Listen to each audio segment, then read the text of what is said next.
Bonjour, ici Pascal Girard. Bienvenue au Cercle de presse du Saguenay. Cette semaine, on parle des régions, alors qu'on reçoit la présidente de Solidarité rurale du Québec, Mme Claire Bolduc. Son organisme vient de déposer un avis au gouvernement du Québec pour le renouvellement de la politique de la ruralité. Bon cercle.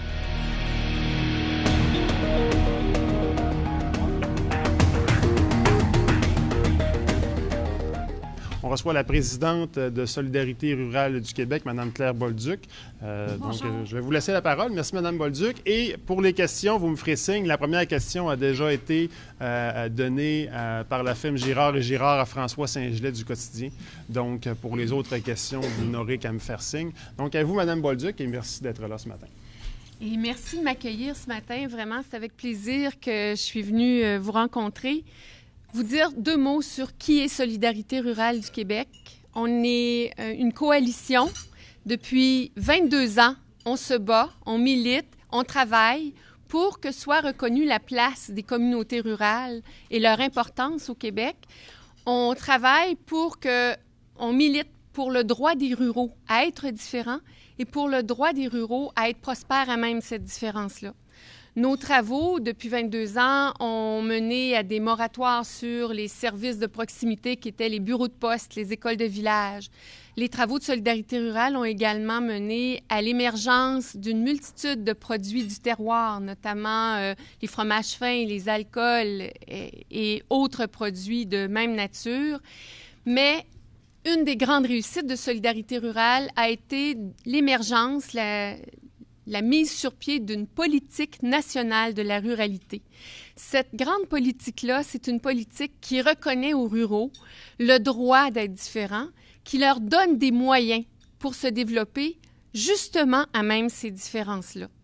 La première politique, énoncée en 2002, était sur un horizon de 5 ans et elle donnait un premier pas pour que les ruraux puissent se mettre en marche, qu'on sorte de l'attentisme des personnes et des communautés face à l'État et qu'on se prenne en main nous-mêmes, qu'on planifie et qu'on vive notre avenir comme communauté rurale. Le succès de la politique a été tel qu'en 2007, elle était renouvelée et maintenant pour une période de 7 ans, 2007-2014.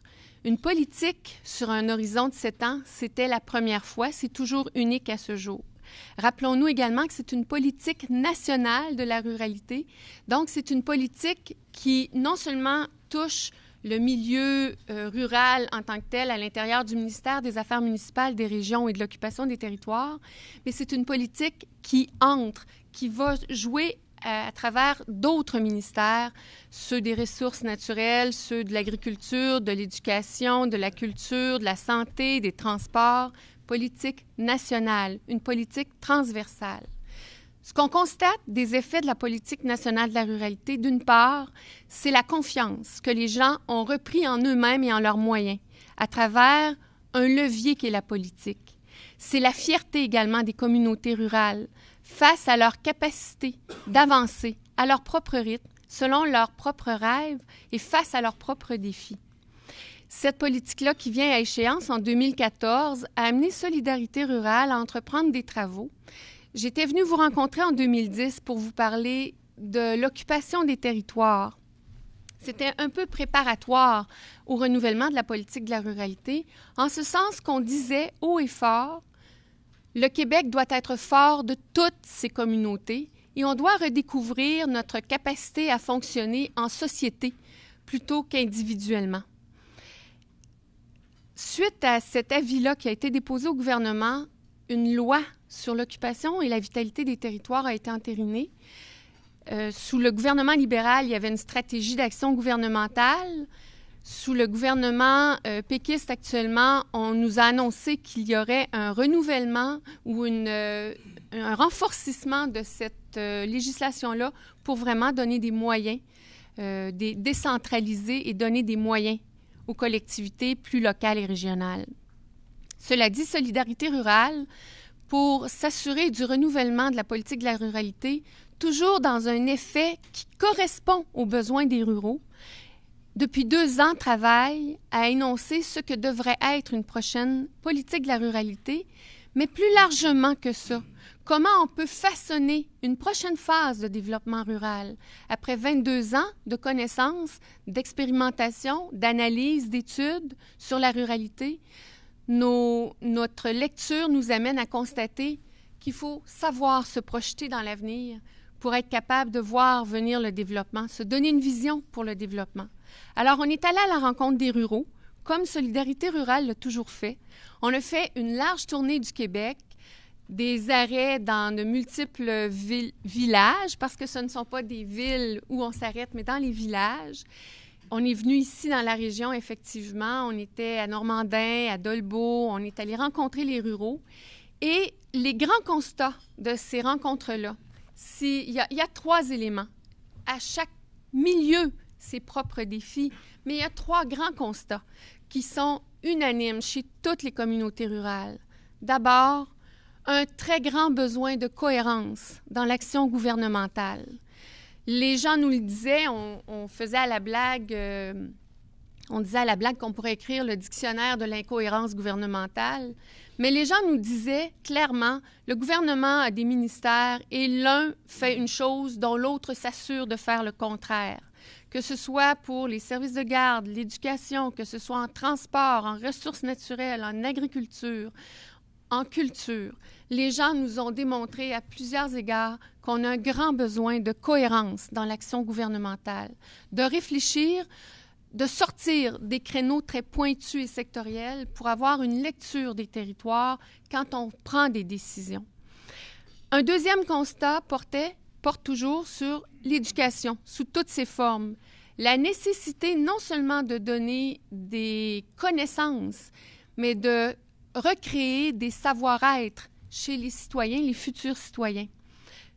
On a appelé ça « construire le citoyen de demain pour édifier la société ». Et construire le citoyen, c'est non seulement apprendre à lire et à écrire, mais apprendre à agir comme partie prenante d'une société. Et ça a été dit très fortement dans les communautés, pas seulement au niveau des enfants d'âge scolaire, mais au niveau des citoyens eux-mêmes, au niveau des élus, au niveau des intervenants, des interlocuteurs à tous les niveaux. Troisième grand constat, ça a été, on est en perte d'appropriation de nos propres territoires et des ressources qu'ils renferment. Donc, se réapproprier nos richesses et la façon dont on décide de l'utilisation de ces richesses-là dans nos territoires. Ça nous a amené, à force, évidemment, à entendre ces commentaires-là, ça nous a amené à pousser nos recherches, à pousser nos analyses pour proposer au gouvernement un avis. On le dépose au gouvernement, j'ai bien dit gouvernement, c'est tout l'appareil gouvernemental, tous les députés, les 125, qui reçoivent l'avis de Solidarité rurale. Mais plus largement, l'ensemble de la population y a accès. Un avis de Solidarité rurale, c'est fait de la sueur des ruraux, c'est fait des rêves, des défis que les ruraux ont. Ça appartient à l'ensemble de la société. L'avis qu'on propose aujourd'hui, bien entendu, est fait de constats, est fait d'une vision. On propose une vision de ce que seront les communautés rurales dans 20 ans et on propose des moyens pour y arriver. Mettre en place aujourd'hui et voir ce que deviendront les communautés rurales de demain. Rappelons-nous qu'elles sont essentielles, ces communautés-là, pour l'essor du Québec. 25 % de la population habite 85 % du territoire, génère plus de 30 % du PIB. Ce sont les communautés rurales. 370 000 emplois dans les villes dépendent directement de l'action et de l'activité qui se passe dans les communautés rurales. Alors, dans ces recommandations-là, bien entendu, les constats que nous ont partagés les ruraux, on les reprend. D'abord, renouveler la politique nationale de la ruralité, bien sûr. La renouveler sur un horizon de 10 ans. Et 2 raisons à ça. La première, renouveler une politique sur 10 ans, c'est un signal clair que ça déborde le cadre de l'élection d'un gouvernement. Ça engage l'ensemble d'un État. Deuxième raison, ça donne des moyens prévisibles, ça donne un signal clair et des moyens prévisibles pour les communautés rurales pour développer leur avenir. Évidemment, les moyens qui étaient inclus dans les 2 politiques précédentes, on recommande de les reconduire. Les agents de développement ruraux, les pactes ruraux, les sommes d'argent que les MRC reçoivent pour déterminer des actions dans leur milieu, pour leur développement, mais également de la recherche et du travail d'analyse terrain, tel que les politiques le prévoyaient. On suggère également de répondre à 4 grands enjeux, qui sont ceux des communautés rurales, mais qui, encore une fois, débordent le cadre des communautés rurales parce qu'ils rejoignent l'ensemble de la société. Un enjeu sur la gouvernance territoriale. Remarquez dans vos milieux combien d'organisations, combien elles sont nombreuses, ces organisations-là, qui font des planifications stratégiques, des plans d'action, des plans de travail, et combien, souvent, ces organisations-là ont des plans d'action qui touchent des cibles similaires. Une gouvernance territoriale qui puisse regrouper ces visions-là et qui puisse les partager pour qu'au lieu de diviser les actions et de diviser les énergies, on puisse miser sur un regroupement fort de ces énergies-là. Une gouvernance territoriale inclusive, donc. Deuxième axe, le développement économique. Et on en appelle un développement socio-économique, parce que l'économie, en tant que telle, ne tient pas compte des citoyens, des retombées dans les milieux et des impacts. Un développement socio-économique prend en compte tout autant les activités que les effets sur les citoyens et sur les populations. Et il nous apparaît que si on ne fait que du développement économique, et on peut en faire beaucoup. Regardez simplement, on met Facebook à la bourse, on l'inscrit à la bourse, on a fait du développement économique ou de la perte économique, on n'a pas généré un seul emploi, il n'y a pas une seule heure de travail qui est associée à ça. Alors, du développement socio-économique, où on fait participer les communautés, les citoyens. Développement également multifonctionnel. Il n'y a pas une activité sur le territoire qui n'a pas d'impact sur les autres activités. En conséquence, est-ce qu'on peut réfléchir plus globalement sur l'avenir d'un territoire, sur une vision qu'on se donne et sur les activités qui s'y déploient? Troisième axe, les services de proximité. Les services de proximité qu'on veut redéployer sous forme de proximité des services. Au lieu de les réfléchir en fonction de la structure qui les offre, les réfléchir en fonction des citoyens qui les requièrent. Revenir à la base et redéployer des services en fonction des besoins des citoyens. Quatrième axe, et non le moindre, puisque c'est une façon de travailler qui est inscrite dans les 2 premières politiques de la ruralité et qu'on n'a pas pu atteindre, moduler les interventions, les programmes, les politiques gouvernementales. Les moduler pour s'assurer que là où elles seront appliquées, elles correspondront aux réalités des milieux où ça s'applique. Et pour ça, créer des chantiers sur mesure qui toucheront l'habitation, les transports, qui toucheront l'éducation et d'autres encore. Cela dit, on est conscient que c'est ambitieux comme avis, que c'est ambitieux comme projet. Il repose sur une vision de ce que pourront être les communautés rurales dans 20 ans et ce que pourra être la société québécoise dans 20 ans. Mais surtout, on est très inspiré du fait qu'on peut le faire. Ça peut se réaliser. À regarder ce que les communautés rurales ont fait depuis 22 ans, à regarder la hauteur de ce qu'elles ont fait versus les moyens qu'elles avaient pour le faire, on peut changer notre société pour le mieux. Et une société rurale qui contribue pleinement à l'essor de la province, à l'essor de notre société québécoise, mais une société rurale qui est interreliée avec les autres parties prenantes de cette société-là, que sont les villes, la capitale et la métropole. Merci de votre attention. Merci, Mme Bolduc. On va maintenant passer aux questions. Telles qu'annoncées, la première question allait à François Saint-Gelais du Quotidien, qui sera suivi par Gilles Munger de Radio-Canada. François. On a l'impression qu'il y a un gouffre assez important entre... En fait, il y a 2 Québec. Il y a le Québec urbain métropolitain des grands centres, puis il y a le Québec des régions avec ses préoccupations. On pense notamment à ressources naturelles, développement du territoire. Il y a vraiment 2 visions qui s'opposent. On regarde la carte électorale lors des dernières élections. Il y a, le Parti québécois tient ses assises des régions ressources, mais puis la CAQ est concentrée, les libéraux sont concentrés dans les territoires urbains. Ça fait 20 ans que vous étudiez le le développement rural du Québec, que vous étudiez ces phénomènes-là avec votre coalition. Avez-vous l'impression que c'est plus marqué maintenant? Qu'est-ce qui se passe avec cette tendance-là? C'était déjà le cas avant, mais c'est vraiment plus marqué ou c'est une impression? C'est pas une impression, c'est effectivement très marqué. Et ça se traduit de façon formelle dans tout ce qui est programme gouvernemental. On fait des programmes, des politiques, des législations en fonction de la réalité des villes. On ne fait pas ces législations-là, ces programmes-là, ces politiques-là en fonction de la réalité des différents milieux. Et c'est là où on s'aperçoit des écarts qui se creusent. On fait aussi notre société, on l'a réfléchi en termes strictement comptables. On en appelle à réfléchir, à renverser ce regard-là. Quand on planifie les travaux, puis qu'on y va au prorata de la population, on oublie l'importance des régions. Le Québec, si on ne prend que Montréal, quand je dis 370 000 emplois dans les villes, là, c'est vrai, ils sont beaucoup à Montréal, beaucoup à Sherbrooke, beaucoup à Québec, mais c'est le noyau dur des emplois. C'est le noyau dur autour desquels tournent les couronnes de services, par exemple communication, marketing, droit, comptabilité. C'est le noyau dur autour duquel tourne la restauration, l'hôtellerie, un peu le tourisme. C'est un noyau dur autour duquel tourne encore d'autres types de services de santé, d'éducation. Enlève le noyau dans le centre. Tu viens de faire éclater cette bulle-là. Les régions sont essentielles à la prospérité du Québec. C'est ce que le Conference Board est venu confirmer quand il disait c'est 25 % de la population, mais c'est 30 % du PIB qu'on génère. Et c'est là où on doit avancer. Depuis 22 ans, on a un peu changé le regard.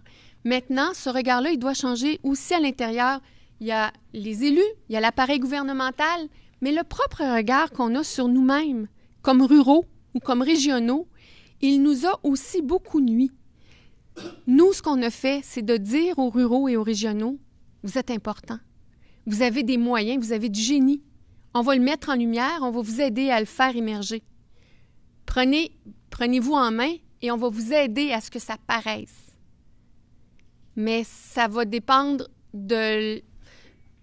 Les changements vont venir de notre volonté à les faire, ces changements-là, et de la volonté de nos élus à entendre qu'ils sont essentiels, ces changements-là. Parce que la vision, c'est beaucoup qu'il peut y avoir dans les villes-centres comme à Montréal et à Québec, c'est qu'on peut l'impression de faire vivre les régions avec les programmes sociaux, avec l'assurance-emploi, et on peut l'impression que s'il n'y avait pas l'appui financier du centre, dans le fond, qu'on maintient des gens dans des régions où économiquement, c'est pas viable. On l'entend souvent, ça. Là. Mais vous savez qu'il y avait une étude canadienne dans le début des années 90 qui disait il faut investir dans les grands... C'était canadien, il faut investir dans les grands pôles urbains. Montréal, Toronto, Vancouver. Et le gouvernement fédéral s'est allègrement lancé là-dedans. Est-ce que ça va mieux partout au Canada? Non. Alors, c'est peut-être... Et on se fie un peu trop souvent au constat des experts plutôt que se fier au gros bon sens des communautés locales et des gens qui y vivent et qui les animent, ces milieux-là. Il y a un rééquilibrage à établir. Nous, on y contribue en ce moment.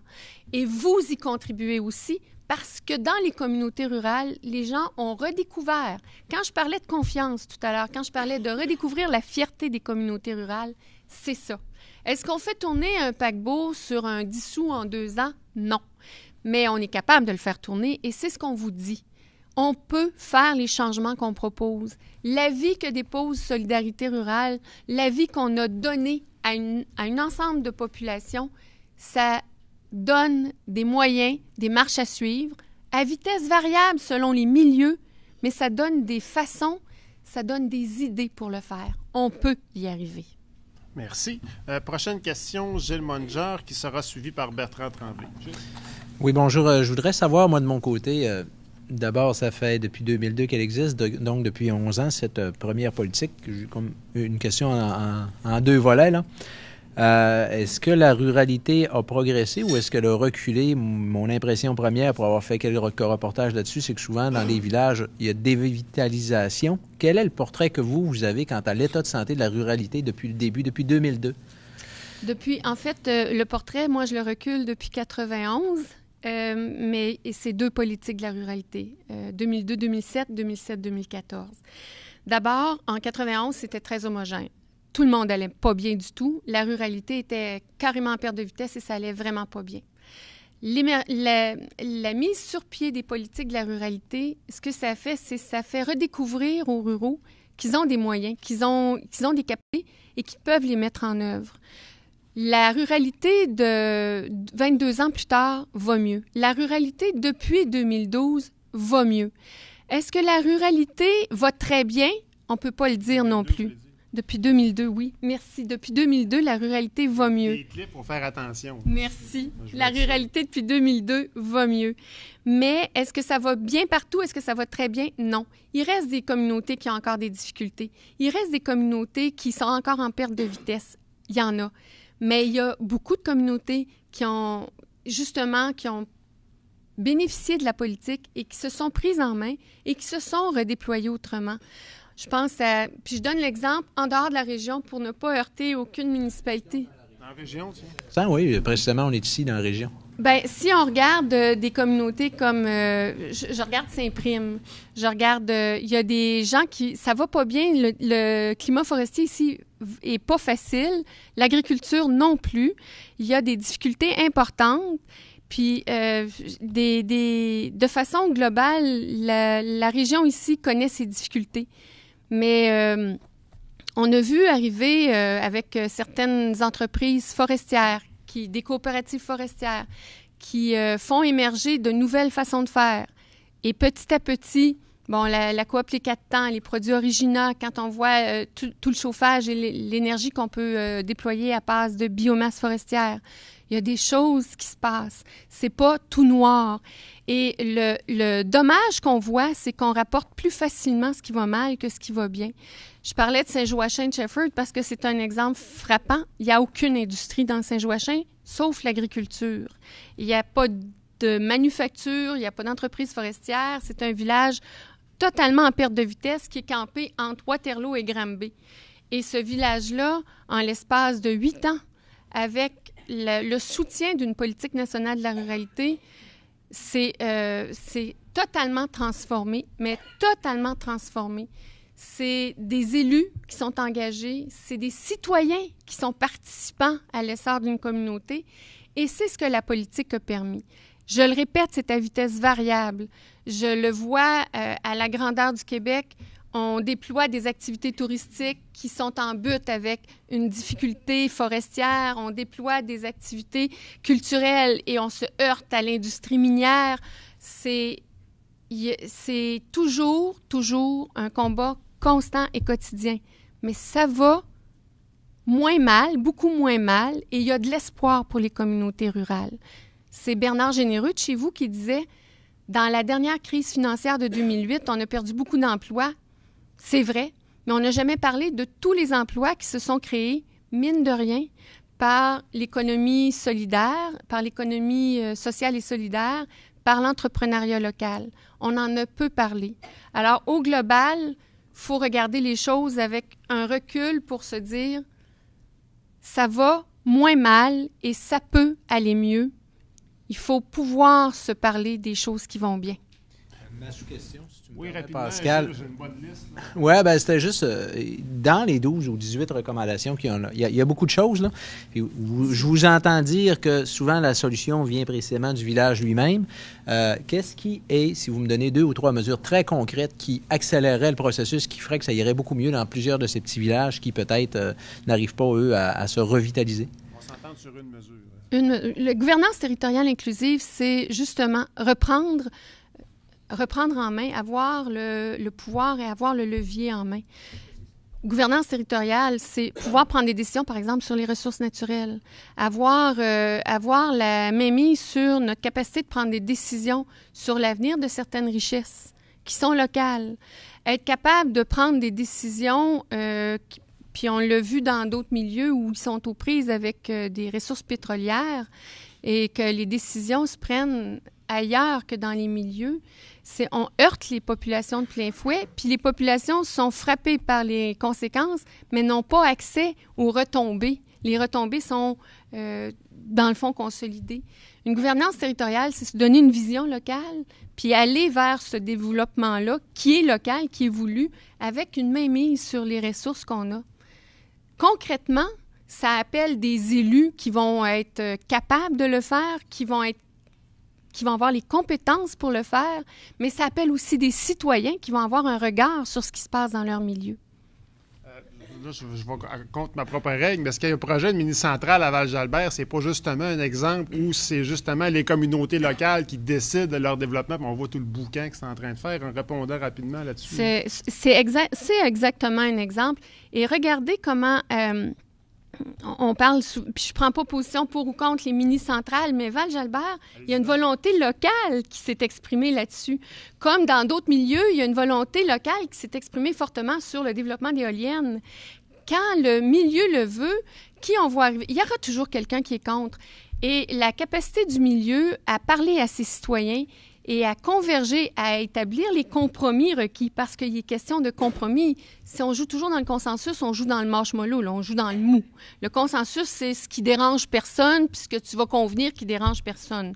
Le compromis, c'est que tu acceptes qu'il y aura des changements, mais que tu acceptes qu'il y aura des compensations. Et c'est là où, quand les communautés locales, à hauteur de leur volonté, s'expriment clairement là-dessus, faut être capable de leur donner les moyens d'aller de l'avant. Vous savez que les projets de mini-centrales, comme société, on peut penser qu'il y avait peut-être une logique à restreindre le nombre, mais en même temps, localement, les communautés avaient exprimé des volontés.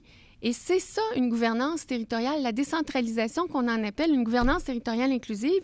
Inclusive, ça veut aussi dire qu'on va entendre ce que les environnementalistes ont comme crainte et qu'on va être capable de composer et de faire les compromis requis. C'est ça aussi une gouvernance territoriale. Merci. Prochaine question, Bertrand Tremblay, Le Quotidien, qui sera suivi par son collègue de gauche, Roger Boivin. Le collègue de gauche. De gauche, assis à gauche. Pourquoi pas? Vous me corrigerez si je fais erreur, mais il me semble que Jean-Paul Lallier, l'ancien maire de Québec, a été un de vos plaideurs les plus convaincants. Est-ce que c'est vrai? Est-ce que ça le demeure encore? C'est tout à fait vrai. M. Lallier présidait les travaux qui ont conduit à... nos travaux qui ont conduit à l'avis sur l'occupation et l'occupation des territoires pour un Québec fort de ses communautés. M. Lallier est effectivement une de nos... Ça me semblait un peu paradoxal d'avoir ainsi un converti pour la réalité rurale, alors qu'étant l'ancien maire de Québec, on sait qu'est-ce que les maires des grandes villes pensent. C'est-à-dire, vous occupez le territoire, mais c'est nous qui nous exploiter vos ressources. Puis dès qu'on veut exploiter un peu, on a mentionné Val-Jalbert, c'est un exemple patent. Hein? Val-Jalbert, c'est uniquement pour recueillir, générer $1 demi-million pour faire vivre un site touristique qui n'est pas viable autrement parce que la saison est trop courte, puis là, regardez la guerre qu'on fait, et pourtant, on a encore... En ce qui concerne la forêt, c'est la même chose. La forêt, interroger l'ancien recteur Michel Bellé de l'Université du Québec à Chicoutimi. Il dit, nous autres, on a eu beau notre consortium de la forêt boréale. Ils ont même eu pendant 2 ans le plus grand spécialiste de la forêt, qui est Tribouleau, le directeur fondateur de l'école, l'Université du Bois en France. Et puis, on a complètement... Il a parcouru le territoire, il a essayé d'influencer. On l'a complètement oublié. Qui dirige notre forêt, l'exploitation de notre forêt, le rituel? C'est les écolos de Montréal et l'Université Laval. Alors, comment pouvons-nous changer cela? Résolu. Et c'est là où on appelle les développements socio-économiques multifonctionnels qui tiennent compte des externalités globales sur les autres activités et sur les citoyens. C'est là où la gouvernance territoriale devient essentielle, une gouvernance territoriale inclusive. C'est au-delà de Québec ou de l'Université Laval, là, ce dont on parle. Les grands donneurs d'ordre, c'est les banques. C'est les pharmaceutiques, c'est les compagnies d'assurance. Et c'est les grandes compagnies. Toute l'industrie forestière, comme l'industrie minière, se déploie selon la volonté des grandes entreprises, au détriment ou au bénéfice des communautés locales qui en profitent un petit peu. Je regarde l'industrie minière dans la région d'où je viens. Moi, c'est l'Abitibi-Témiscamingue.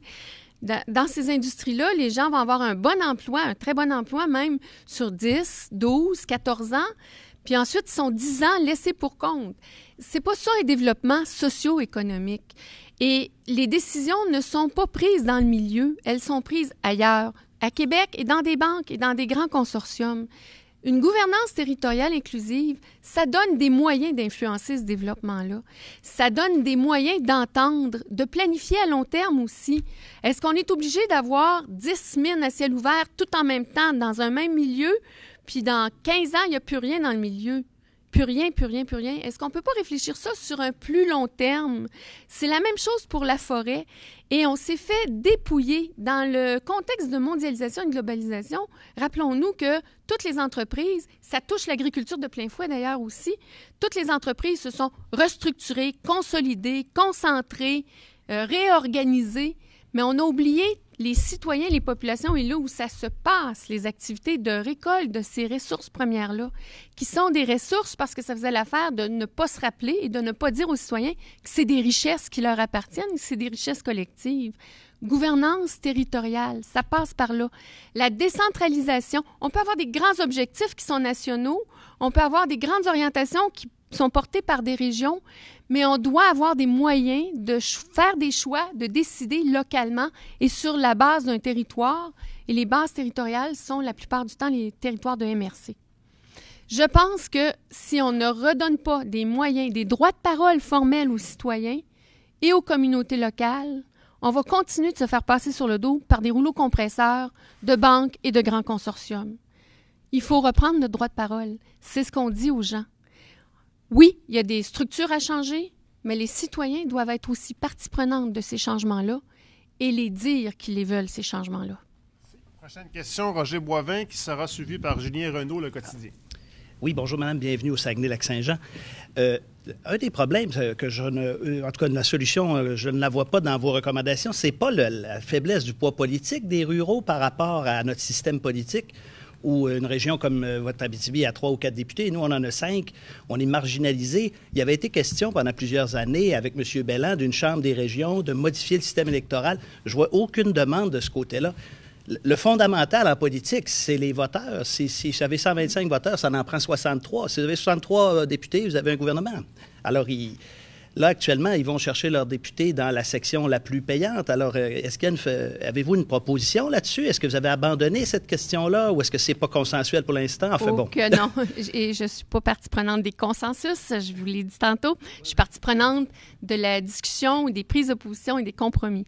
Cela dit, on n'a pas abordé cette question-là de front sur l'aspect représentation électorale, mais Solidarité rurale a quand même plusieurs travaux sous cet angle-là. Et on en appelle à une modernisation de tout notre appareil, de représentation et de société.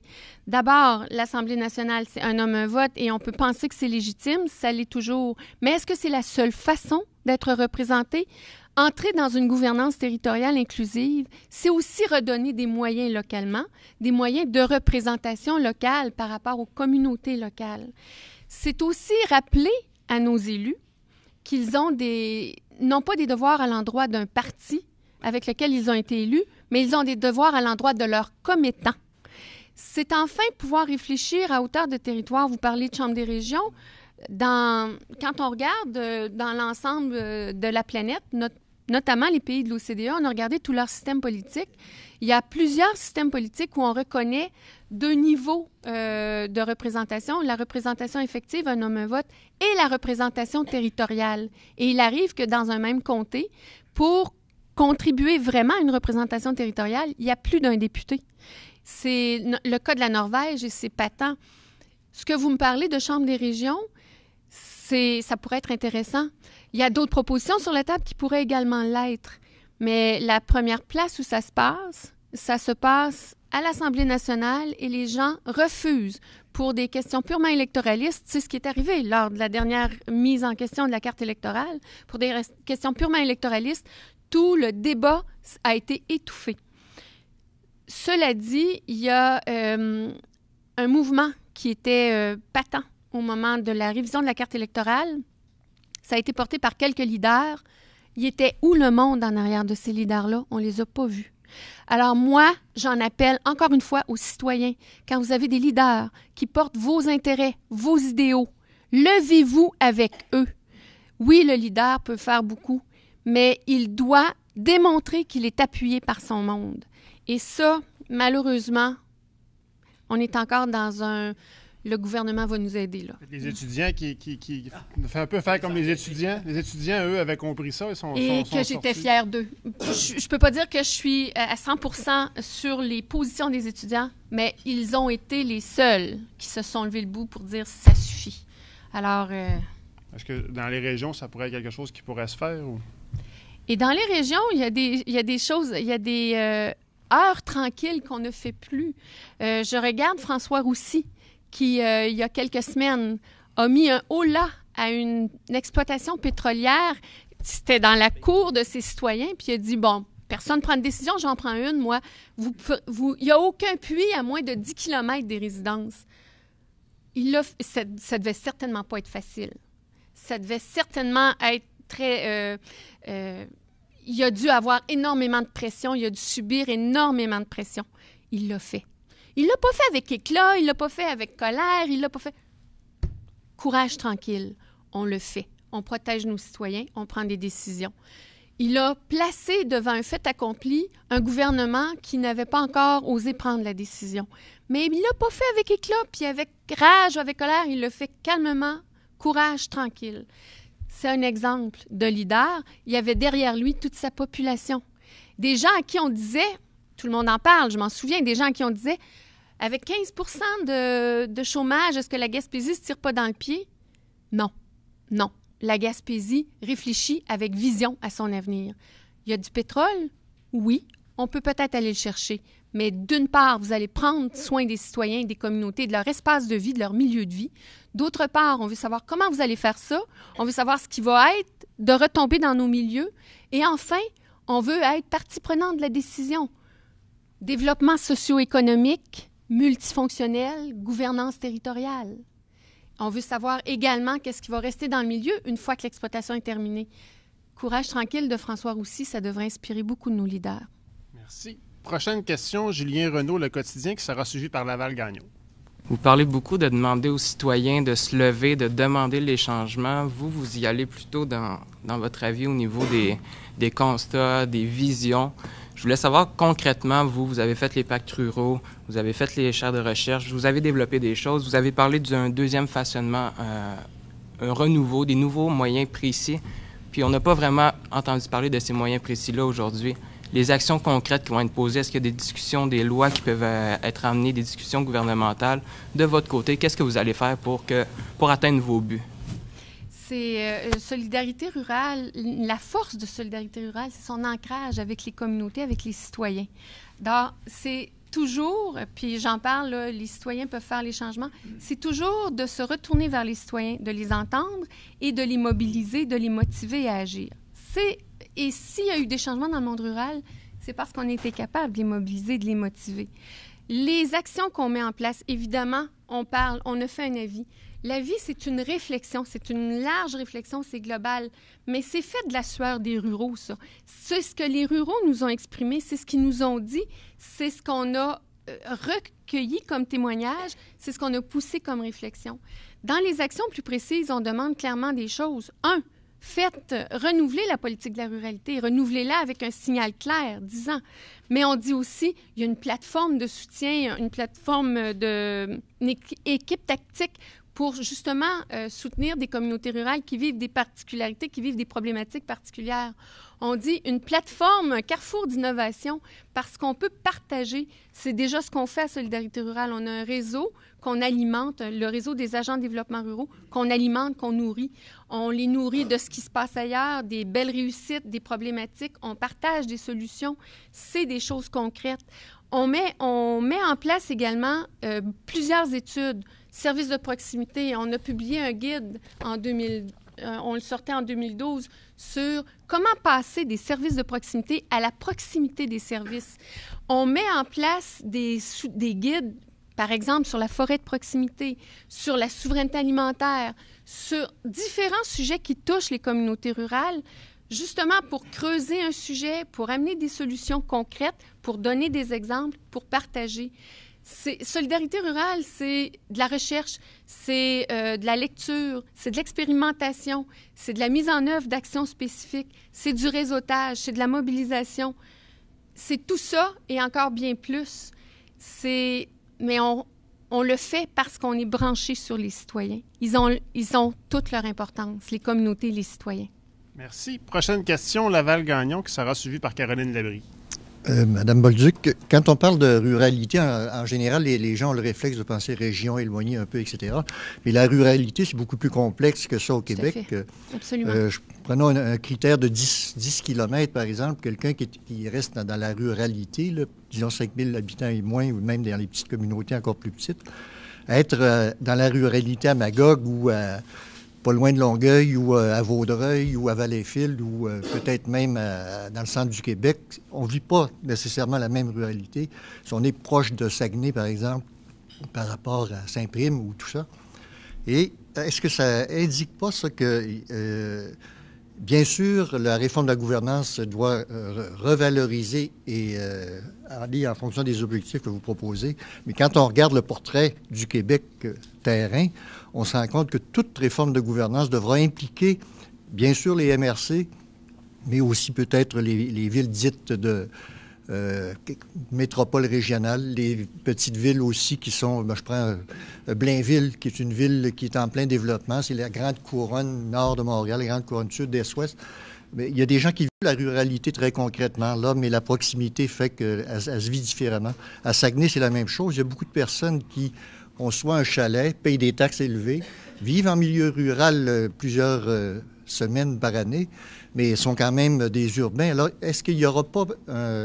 ça ne démontre pas la nécessité d'avoir une vraie politique intégrée. Mais je comprends le défi, parce que sinon, je prends l'exemple, la Fédération des municipalités, M. Généreux, et l'Union des municipalités, c'est un autre volet. Le Québec vit un peu en silo, cette discussion-là. Vous essayez de regrouper les efforts, mais sur le plan global, ça ne se fait pas. En fait, vous avez absolument raison quand vous parlez des ruralités. Et c'est pour ça qu'on dit le droit à la différence et le droit à la prospérité a même cette différence-là. C'est essentiel de savoir qu'il y a des ruralités qui ont la réalité de ces gens, de ces communautés-là, elle est très distincte. Et effectivement, dans les régions, la ruralité est souvent plus démunie ou plus en souffrance que quand c'est une ruralité du centre du Québec. Vous avez raison de le soulever. Et quand on appelle une gouvernance territoriale inclusive, mais décentralisée, c'est exactement ce qu'on vise. Les décisions se prennent en fonction de critères de lecture généraux, globaux, qui n'ont rien à voir avec les réalités locales. C'est là où on a besoin de reprendre le contrôle sur à quelle vitesse on avance, comment on fait les choses et qui va prendre les décisions dans les différents milieux. Vous avez raison aussi quand vous parlez des villes. Quand on a fait l'avis sur occuper le territoire pour un Québec fort de toutes ces communautés, c'est un des grands constats qu'on fait. Les communautés rurales ne vivent pas dans une bulle de verre et on est interreliés avec toutes les composantes d'une société, que ce soit la ruralité, les villes, la métropole ou la capitale. Or, actuellement, on a, par exemple, et je suis contente ce matin parce que je peux vous le dire, nous, on a fait plusieurs interventions sur la métropolisation, la montréalisation de l'information et des médias. Et on fait également beaucoup de constats sur la non-connaissance des richesses qui se déploient partout dans les territoires. Alors, quand vous m'interpellez là-dessus, je ne peux qu'acquiescer. On a besoin des villes, on le sait. Les villes ont-elles oublié à quel point elles ont besoin des communautés rurales? Je pense que oui. Il faut leur rappeler.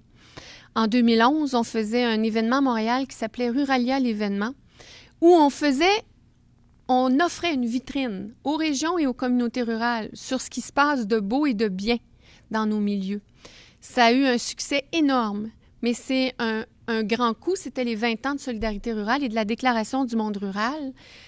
Il faut pouvoir se donner les moyens de rafraîchir la mémoire constamment des gens dans les métropoles, dans nos villes et à la capitale. Vous avez absolument raison. Merci. Prochaine question, Caroline Labrie, Astral, qui sera suivie par Michel Cloutier. Vous parlez beaucoup des élus locaux, que ça faut que ça commence par le milieu et les élections municipales qui arrivent à grands pas. Qu'est-ce que vous espérez? Est-ce qu'il faudrait du sang neuf pour faire changer un peu là, les visions?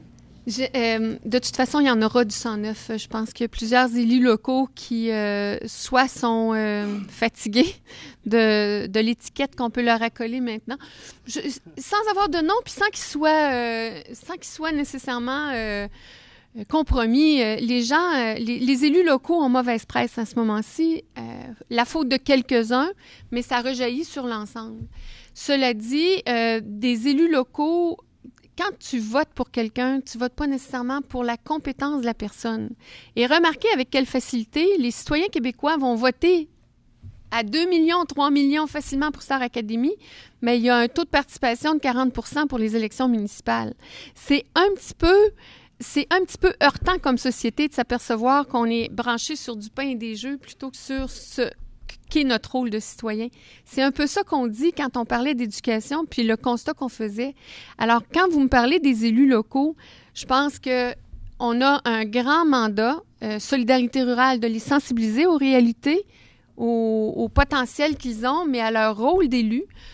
Solidarité rurale et l'ensemble de la société de sensibiliser les citoyens à la nécessité de voter, puis de pas seulement s'attarder à quelqu'un qui a un discours qui nous fait rigoler, mais à quelqu'un qui a un discours de fond et qui est capable d'avoir une vision. C'est enfin être capable d'avoir des élus qui vont composer avec les leaders locaux. Un élu, ça n'a pas toutes les réponses, ça n'a pas toutes les solutions.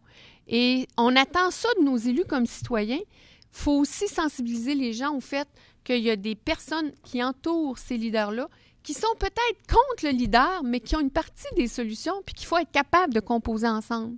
Dans la tournée qu'on a faite, ça s'est appelé « Le mieux vivre ensemble ». C'est les communautés rurales et leurs villes, c'est les élus et les différentes composantes du village ou de la municipalité.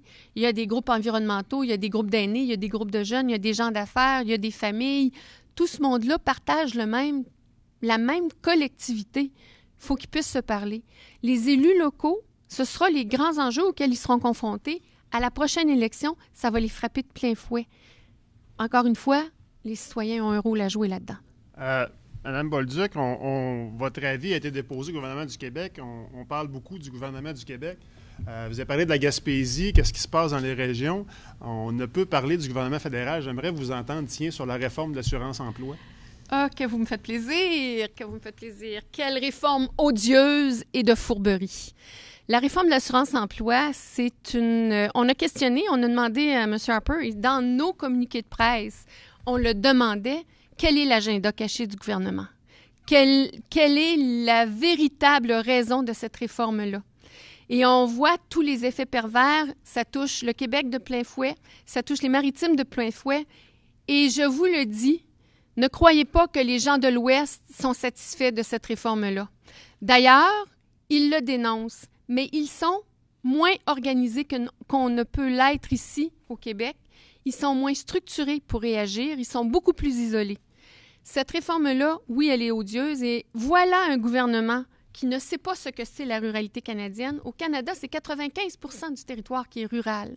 Voilà un gouvernement qui, avant de sabrer dans l'assurance-emploi, a d'abord sabré dans tous les programmes de soutien des milieux et des régions, qui a sacrifié le secrétariat rural canadien, qui a pris des décisions concernant les postes, qui a pris des décisions concernant les transports, qui a pris des décisions concernant le développement économique, sans réfléchir aux conséquences dans les communautés rurales. Voilà un gouvernement qui vient sabrer maintenant dans l'assurance-emploi, dans une caisse auquel il ne contribue pas, dans un enjeu auquel il ne participe que pour être fiduciaire de la Caisse d'assurance-emploi, bien mauvais fiduciaire s'il en est un. Et voilà un gouvernement qui compromet. C'était tacite. Dans les 20 dernières années, l'assurance-emploi venait combler certains secteurs pour lesquels on a pris des décisions de saisonnalisation. Les pêches, on a pris des décisions pour rationaliser les pêches, pour ménager la ressource. Ça a des conséquences sur les travailleurs. Mais là, on vient de sabrer dans une mesure qui soutenait ces travailleurs-là et, par conséquence, qui les amenait à développer des milieux de vie à peu près corrects, sans aucune lecture des milieux. Où est-ce que ça se joue? C'est un gouvernement qui n'a aucune sensibilité, ni par rapport aux citoyens, ni par rapport aux communautés rurales. Elle répond à quoi, cette réforme-là? À quel besoin exactement? Est-ce que vous avez une réponse là-dessus? Personne n'a de réponse. La Caisse d'assurance-emploi est en déficit? Non, pas pantoute. Les employés, les entreprises ont des difficultés de recrutement d'employés? Bien, pas avec ce qu'on voit dans les banques actuellement. Les entreprises, mais il y a une réalité par contre. On parle des banques qui vont recruter en Inde. Si vous allez dans les maritimes, les employeurs, les usines de transformation de poissons appellent des Guatémaltèques pour travailler dans les entreprises. Quand ces Guatémaltèques-là arrivent, on les fait travailler 12 heures par jour, des fois 14 heures, 6 jours, 7 jours, sans interruption. On les ramasse, on les paye le salaire minimum, sans autres mesures sociales, sans autres revenus sociaux, sans autres contrats sociaux. Ils sont campés à 8 dans un 4,5, puis quand ils ont fini, quand l'usine a récolté ou a transformé la majorité de son poisson, on les retourne chez eux. En Colombie-Britannique, il y a des syndicats qui ont obtenu le renvoi de 300 travailleurs chinois, des travailleurs qui venaient travailler dans les mines. Elle répond à quoi, cette réforme d'assurance-emploi-là? Cherchons le problème, on ne le trouve pas. C'est idéologique et c'est une mesure que je qualifie de contre-québécoise, tout comme la mesure de suspension de réduction des crédits d'impôt sur les fonds de solidarité CSN-FTQ. Merci. Je me doutais que vous répondriez à cette question. Prochaine question, Michel Cloutier, qui sera suivie par Gilles Munger. Madame, je vous amène sur le terrain de la formation et l'éducation. En fin de semaine, on voyait un reportage qui paraissait dans un journal de la région et qui montrait un jeune qui venait assurer la relève au niveau de la continuité de la ferme familiale. Très beau reportage. Et la question que je me pose, c'est est-ce que la formation actuelle est assurée suffisamment et qualitativement par les commissions scolaires, les cégeps et l'université actuellement? Je vous dirais que la grosse difficulté des maisons d'enseignement, c'est les règles de fonctionnement qu'on leur impose. Les règles de fonctionnement en termes de nombre, puis en termes de soutien de l'activité, de la structure de formation. Mais pour être moi-même issue de ce milieu-là, j'étais dans le domaine de l'enseignement avant, dans une vie antérieure très lointaine. Les programmes sont intéressants et appropriés. La façon dont on les rend à l'étudiant, la façon dont on le rend disponible, ça, c'est une autre question. J'étais en Europe au mois d'avril dernier pour parler dans le cadre des maisons familiales rurales. C'est une façon très différente d'amener de la formation localement et de soutenir les populations locales dans leur cheminement de formation, non seulement en termes d'apprentissage et de connaissances, mais également en termes de développement de la capacité citoyenne. Et il y a peut-être là une formule qu'on pourrait mettre à profit ici au Québec. Les maisons familiales rurales, il y en a quelques-unes et elles ont beaucoup de difficultés à émerger et on les cantonne dans un profil pour des élèves en difficulté d'apprentissage au niveau de l'agriculture, alors qu'il y a énormément plus à faire. Je pense qu'il faut être capable de un peu de bousculer les moules qu'on nous impose parfois. Et pour la formation, c'est pas les programmes qu'il faut questionner, c'est la façon dont on répond aux besoins des gens. Merci. Prochaine question, donc Gilles Munger, Radio-Canada. Et si le temps le permet, Roger Boivin, par la suite, il reste 3 minutes. Oui, moi, ma question est assez pointue. Ça touche la question de la propriété des terres agricoles. J'ai une de mes collègues cette semaine qui a découvert, c'est la première fois qu'on faisait un lien aussi direct qu'une firme de Boston, via des compagnies à numéro, possède finalement ou posséderait des terres ici au Saguenay-Lac-Saint-Jean. Est-ce que vous vous êtes penché là-dessus? Est-ce que c'est une inquiétude chez vous ou pour vous, c'est peut-être une façon de développer le territoire si l'argent vient de l'extérieur? C'est non seulement une inquiétude, mais on a fait une sortie assez magistrale là-dessus en mars dernier. C'était l'appropriation, l'appropriation des territoires par des grands consortiums qui privent les locaux, les citoyens locaux, de leur capacité de propriété. C'est vrai, et dans le Saguenay-Lac-Saint-Jean, c'est la Banque nationale qui a procédé pour une grande partie à l'acquisition des terres, soit pour elle, soit pour des consortiums. Alors qu'ailleurs, on voit dans d'autres régions, on va voir des consortiums d'investisseurs se porter acquéreurs de terres agricoles de façon importante. Dans le même temps, il y a de la relève agricole qui n'est pas en mesure d'acquérir les terres, qui n'est pas en mesure d'acheter le territoire agricole dont ils auraient besoin pour produire, pour développer leur entreprise. Alors, oui, c'est une préoccupation, et non seulement c'est une préoccupation, mais Cyrano, il y a quelques semaines, sortait un rapport où il disait « Le phénomène est marginal, on n'a pas à s'inquiéter. » Je m'excuse, je m'inscris en faux sur ce rapport-là. Ça se passe, ça se fait, et c'est pas parce que ça n'est pas déployé largement encore que ce n'est pas quelque chose dont on doit se préoccuper maintenant pour éviter que ça devienne plus grand. Cette appropriation des terres-là, elle est regardée non seulement par des grands consortiums qui voient un moyen de prendre d'un investissement, mais elle est également regardée par des sociétés et des nations qui voient aussi un moyen d'avoir des terres agricoles. Je vous mets au défi de me dire sur la planète où dans 50 ans, il y aura des bonnes terres agricoles avec de l'eau. De l'eau. C'est une des grandes richesses qu'on a au Québec et nos terres agricoles en sont très bien pourvues. Dans 50 ans, on n'aura peut-être plus aucune propriété sur nos terres agricoles. C'est une question de vision, c'est une question de société. C'est la première question qu'on devrait se poser quand on parle de souveraineté alimentaire. On doit s'arrêter, malheureusement. Gilles, peut-être en entrevue personnelle. Donc, merci, Mme Bolduc, d'avoir été là. On aurait pu faire 2 heures, mais il n'y a pas de problème. Donc, merci beaucoup. Et on se revoit la semaine prochaine, mardi, au Montagnet, avec le candidat de l'ERD. Bon, on se doute que ce sera M. Grimard, mais on verra. Donc, mardi. Merci beaucoup, Mme Bolduc. Merci. Très intéressant.